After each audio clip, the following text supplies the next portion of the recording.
WBSSC group C এবং group D তোমাদের ইন্টারভিউর সমস্ত প্রসেসটা আজকের এই ভিডিওর মধ্যে তোমাদেরকে দেখাচ্ছি।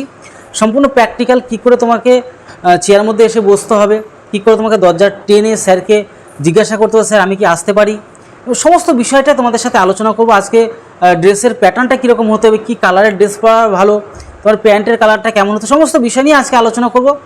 এক কথা, তোমরা যারা WBSSC গ্রুপ সি এবং গ্রুপ ডির জন্য ইন্টারভিউ দেবে, ইন্টারভিউতে সুযোগ পাবে বলে মনে হচ্ছে, তোমরা যারা ভর্তি হয়ে গেছো আমাদের, তারা তো অবশ্যই ভালো করে দেখবে। এর পাশাপাশি তোমাদের সমস্ত জিনিসগুলো যা সেট আপ কী প্রয়োজন সমস্ত কিছু তোমাদের একদম আজকে ভিডিওতে ক্লিয়ার করে দেবো। তোমরা যারা WBSSC গ্রুপ সি এবং গ্রুপ ডির ইন্টারভিউর জন্য প্রিপারেশন নিতে চাইছো, তাহলে অবশ্যই ভালো করে জিনিসগুলোকে প্রত্যেকটা দেখে নাও, ঠিক আছে।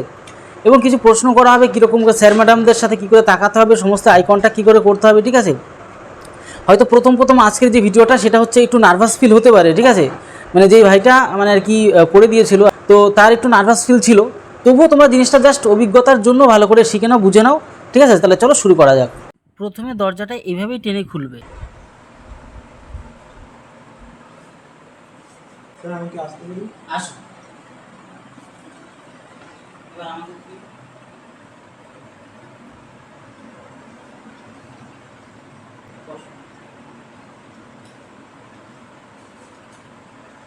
আচ্ছা, তোমার নাম কি? আমার নাম হলো গৌরব দাস। গৌরব দাস। কোন জেলা থেকে এসছো? উত্তর 24 পরগনা। উত্তর 24 পরগনা। তোমার নামের অর্থ কি? আমার নামের অর্থ হলো গর্ব। আপনার শিক্ষাগত যোগ্যতা কি? আমার শিক্ষাগত যোগ্যতা হলো আমি উচ্চ মাধ্যমিক পাস। আপনি বললেন যে আপনি উচ্চ মাধ্যমিক পাস, তো উচ্চ মাধ্যমিক পাসের পরে আপনি তো এর থেকে অনেক ভালো ভালো পদের জন্য অ্যাপ্লাই করতে পারতেন বা জব করতে পারবেন, তো সেক্ষেত্রে আপনি গ্রুপ ডির জন্য কেন ইন্টারভিউ দিতে আসলেন? স্যার, আসলে প্রত্যেকটা কাজই তো সমান, সেই কারণে যেহেতু আমি এই পরীক্ষাতে পাশ করেছি এবং আমার একটা কাজের অত্যন্ত প্রয়োজন, যেহেতু আমাদের আর্থিক পরিস্থিতি খারাপ, সেই কারণে এই কাজটি আমার প্রয়োজন। আচ্ছা, আপনি কোনো কাজের সাথে যুক্ত আছেন এই মুহূর্তে পড়াশোনা ছাড়া? আমি নির্দিষ্ট তো কোনো কাজে যুক্ত নেই, কিন্তু আমার বাবা যেহেতু চাষি, আমি আমার বাবার চাষের কাজে সাহায্য করি। এখন আপনাদের কি চাষ আছে? এখন আমাদের কাঁকরোলের চাষ। আপনার হবি কি? আমার খেলা করতে ভালো লাগে, খেলার মধ্যে নির্দিষ্ট একটি খেলা হলো, সেটা হচ্ছে ক্রিকেট। আপনি ক্রিকেট খেলেন? হ্যাঁ। আপনার কোন প্লেয়ারটা পছন্দ? আমার বিরাট কোহলি। তার মানে আপনি RCB ফ্যান। আচ্ছা, আপনার মাধ্যমিক কত পার্সেন্ট ছিল? আমার মাধ্যমিকে 44.5%। 44%। আর উচ্চ মাধ্যমিকে? 50%। আপনি কোন স্ট্রিম নিয়ে পড়াশোনা করেছেন? আমি আর্টস গ্রুপ নিয়ে পড়াশোনা করেছি।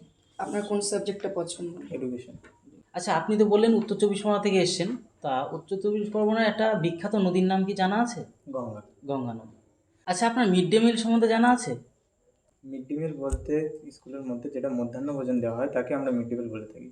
দেখো, ইন্টারভিউ মেন যে বিষয়টা, তোমার ড্রেস, ইন্টারভিউ কথার অর্থ কি, আমাদের পার্সোনালিটি টেস্ট, এটাকে সবার প্রথমে খেয়াল রাখতে হবে। আমি দেখাবো, ও আজকে বসে আছে, তো যাই হোক, সবার প্রথমত 2-3টে জিনিস খেয়াল করতে হবে। যখন তোমরা বসবে, এই ফাইলটার উপরে তোমাদের হাতটা ঠিক হাঁটুর উপরে এরকম থাকবে। এই যে হাতের উপরে ফাইলটা এরকম এখানেই থাকবে, আর হাতটা তুমি এভাবে রাখবে। আর পাগুলো কিন্তু অবশ্যই 90 ডিগ্রি অ্যাঙ্গেলে হতে হবে, ঠিক আছে। আর দুটো পাকে সমান রাখবে, ঠিক আছে।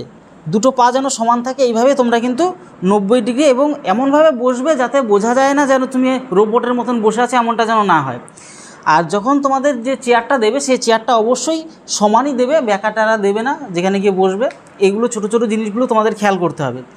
আর যখনই তুমি কোনো স্যারের সাথে তাকাবে, তখন যেই স্যার তোমাকে প্রশ্ন করছে, সেই যেরকম যদি এ স্যার বা বি স্যার বা ম্যাম যদি প্রশ্ন করে, তখন তোমার সেই ম্যামের দিকে বেশিরভাগ অংশটা তাকাতে হবে। তাকে অ্যান্সারটা দেওয়ার পর তুমি কিন্তু বাদবাকি সবার দিকে তাকাবে, ঠিক আছে।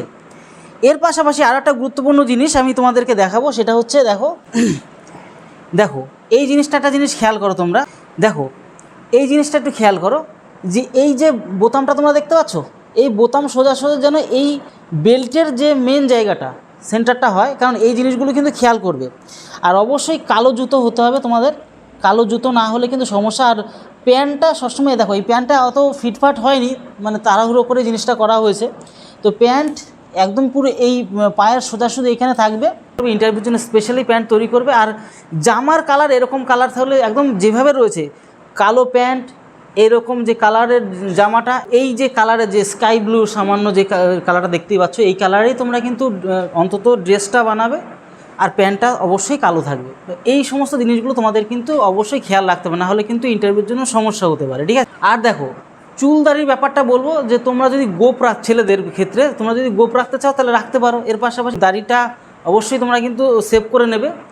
আর চুলের যে ব্যাপারটা থাকে, চুলটা বেশি ওই আর্মি সাইড দিতে যেও না, সামান্য সিম্পলের উপরে রাখবে, যেন চুল যে ভদ্র একটা মানুষ বলে যেন মনে হয়, ঠিক আছে? এগুলো তোমাদেরকে খেয়াল রাখতে হবে। আর যদি আরেকটা বিষয় তোমাদেরকে বলে রাখছি যে এই পেনটা কখনোই মিডিলে রাখবে না, পেনটা সবসময় এক পাশ দিয়ে রাখবে, ঠিক আছে? এই সাইড একদম বুকের সাইডটা দিয়েই তোমাদের কিন্তু পেনটা রাখতে হবে। যদি পেন ইউজ করো নিয়ে যাও, তাও কি লাল পেন ভুল করে নেবে না, লাল এই যে এই ক্লিপটা যেন লাল না থাকে, মানে ব্লু কালারের পেনটাই তোমরা কিন্তু নেবে। যদি নাও তো ব্লু কালারের পেনটাই পকেটে নিতে পারো, বা না নিলেও কোনো সমস্যা নেই। আর এর পাশাপাশি ইন্টারভিউ হলের মধ্যে 2-3টে জিনিস কিন্তু খেয়াল করে এক্সামিনাররা, সেটা হচ্ছে তোমার হাতের নখ যেন একদমই না থাকে। নখ থাকলে কিন্তু যদি দেখে তোমাদের কিন্তু নাম্বার কিন্তু কেটে নেবে কিন্তু স্যাররা, ঠিক আছে? তো এই জায়গাগুলো তোমরা সবসময় খেয়াল রাখবে।